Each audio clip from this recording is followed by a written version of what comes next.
दोस्तों shark tank India का season 3 आ चुका है। इसके पीछे लोगों के क्रेज का अंदाजा आप इसी बात से लगा सकते हैं कि सीजन 1 और सीजन 2 में मिलाकर 2 लाख से भी ज्यादा स्टार्टअप्स ने इस शो में आने के लिए अप्लाई किया था और उनमें से 364 स्टार्टअप्स सेलेक्ट भी हुए थे, जिनमें से 182 स्टार्टअप्स के साथ शार्क के साथ डील भी हुई थी। लेकिन सबसे बड़ा सवाल ये है कि शार्क से डील होने के बाद उन फंडिंग पाने वाली कंपनीज के साथ क्या हुआ? क्या सच में उन्हें फंडिंग मिली? यह सब दिखावा था। असल में जब ये शो शुरू हुआ था तभी से इस पर एलिगेशन लगाए गए थे कि शार्क सिर्फ टीवी पर दिखाने के लिए डील करते हैं, जबकि बाद में आधे से ज्यादा डील्स को किसी बहाने से फंडिंग देने के लिए मना कर देते थे।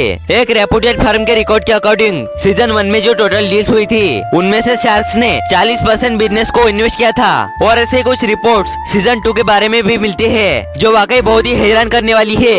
अब इन एलिगेशंस के पीछे कितनी सच्चाई है या इस शो में सब कुछ झूठ दिखाया जाता है? और सबसे इम्पोर्टेंट बात है कि शार्क टैंक में फंडिंग पाने वाले कंपनीज आज के टाइम में कैसी परफॉर्म कर रही है, आइए डिटेल में जानने की कोशिश करते हैं। दोस्तों आज इंडिया के हर गली मोहल्ले में एक एंटरप्रेन्योर मिल ही जाएगा और उसके लिए उम्मीद का कारण है शार्क टैंक इंडिया। तो ऑल ओवर इंडिया में 62,000 एस्पिरेंट्स रिसीव हुए थे, जिनमें से 198 बिजनेस को शार्क्स के सामने पिच करने का मौका मिला, जिनमें 67 बिजनेस को फंडिंग में मिली। अगर हम इस 67 बिजनेस में होने वाले टोटल इन्वेस्टमेंट को देखें तो वो लगभग 42 करोड़ रुपए था। सेकंड सीजन इससे कई ज्यादा हिट हुआ क्योंकि इसमें लॉजिस्टिक स्टार्टअप्स थे। शार्क टैंक इंडिया सीजन 2 में टोटल 186 कंपनीज ने पिच किया, जिनमें से 115 कंपनीज के साथ डील सिक्योर भी हुई। शो के पहले सप्ताह ने 10 करोड़ 85 लाख रुपए इन्वेस्ट किए थे और इस सीजन को टोटल इन्वेस्टमेंट की बात करें तो वो था लगभग 81 करोड़ रुपए, जो फर्स्ट सीजन से लगभग डबल था। लेकिन कमाल की बात यह है कि पहले सीजन के खत्म होने के बाद ही शार्क्स पर इल्जाम लगे जा रहे थे कि वो अपने वादे को पूरा नहीं करते, क्योंकि मार्केट में एलिगेशन फर्म पे रिकॉर्ड के अकॉर्डिंग यह पता चलता है कि पहले सीजन में ए पर दिखाए गए 65 डील्स में से 26 स्टार्टअप्स को ही फंडिंग मिली, जो लगभग 40% के बराबर थी और बाकी के 60% स्टार्टअप्स को डील के पीछे हटा दिया गया था। या अभी भी वो अपनी बारी का इंतजार कर रहे हैं। दोस्तों हैरानी की बात है कि अनुपम मित्तल ने सोशल मीडिया पर दावा किया था कि शार्क टैंक ने 66% से भी ज्यादा डील्स को अप्लाई किया था, लेकिन प्राइवेट सर्कल के रिपोर्ट के अकॉर्डिंग कुछ और ही कहानी बता रही है। खैर सेकंड सीजन में कुछ इसी तरह की चीज है, जहाँ 66 कंपनीज में सिर्फ 115 कंपनीज के साथ डील सिक्योर हुई थी। ऐसे में शो की ऑडियंस 2 ग्रुपों में बढ़ गई है, जो अभी भी शो को भरपूर सपोर्ट करते हैं। वही दूसरे लोग जो प्राइवेट सर्कल के रिपोर्ट को देखने के बाद इस शो को सिर्फ तमाशा कह रहे हैं। वैसे आपको जानकर हैरानी होगी कि शार्क टैंक इंडिया के वर्जन में सिर्फ ऐसा देखने को नहीं मिलता, बल्कि अमेरिका शार्क टैंक में ऐसा ही है, यानी कैमरा और स्टूडियो लाइट बंद होने के बाद चीजें बदल जाती है। ऐसे में सवाल जो हम सब ये मन में आता है कि आखिर शार्क टैंक इंडिया और उनमें जो कंपनीज आई थी उनके साथ क्या हुआ जिन्हें शार्क टैंक में फंडिंग मिलने का दावा हुआ था। इसके लिए हमने 5 ऐसे ब्रांड चुने हैं जिसके शार्क टैंक में आने के बाद बहुत ज्यादा चर्चा है। आज की हमारी इस लिस्ट में 5वें नंबर पर है फ्लैटेड्स, जो एक बैंगलोर बेस्ड कंपनी है।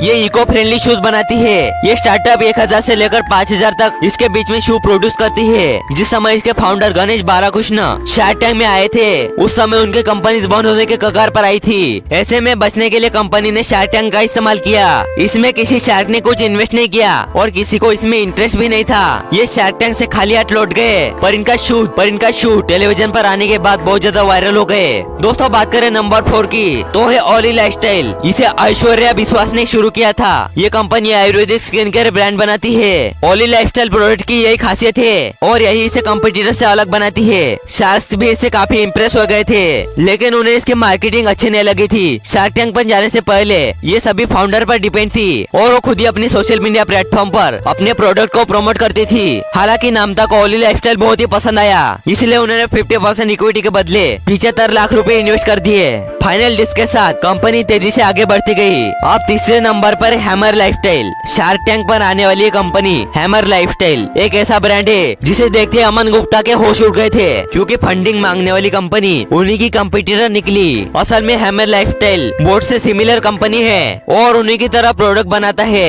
अब इस लिस्ट में दूसरे नंबर पर है रिवैम्प मोटो। ये कंपनी इलेक्ट्रिकल व्हीकल बनाती है। इसे 2020 में जयेश, प्रीतेश और पुष्कर राज ने मिलकर शुरू किया था। दोस्तों उस समय इसके पास पहले से ही 50,000 व्हीकल्स के ऑर्डर थे, जिसकी कीमत 250 करोड़ थी। इसे फंडिंग की जरूरत थी और इसकी मदद शार्क्स ने की। हमारी लिस्ट में नंबर 1 पर है बियॉन्ड स्नैक। एक केरला बेस्ड कंपनी है जो केरला की बनाना चिप्स बनाती है। इसे को फाउंडर मानस मधु और अनु मोहन ने कंपनी को 2017 में शुरू किया था। यह कंपनी अपने चिप्स बनाने के लिए अलग अलग टेक्निक्स का इस्तेमाल करती है, जिसकी वजह से इसके चिप्स बहुत ही ज्यादा क्रिस्पी और स्वादिष्ट होते हैं। जब कंपनी के फाउंडर ने अपने बिजनेस को शार्क्स के साथ प्रेजेंट किया था, तो उन्हें इसका टेस्ट बहुत ही अच्छा लगा। तो 12% इक्विटी के साथ 25 लाख रुपए की डील फाइनल हो गई थी। शार्क्स के जाने के बाद इसका रेवेन्यू काफी ज्यादा बढ़ गया था। तो ये थी इन कंपनीज की कहानी जिनसे शार्क्स को फंडिंग मिली, तो उनकी सेल्स बढ़ी। हालांकि इतना जरूर है कि टीवी पर जितनी डील्स होती है वो सभी एक्चुअल में डील में कन्वर्ट नहीं होती। वैसे दोस्तों आपको क्या लगता है, इसके पीछे क्या रीजन है, हमें कमेंट में जरूर बताइए। Thanks for watching.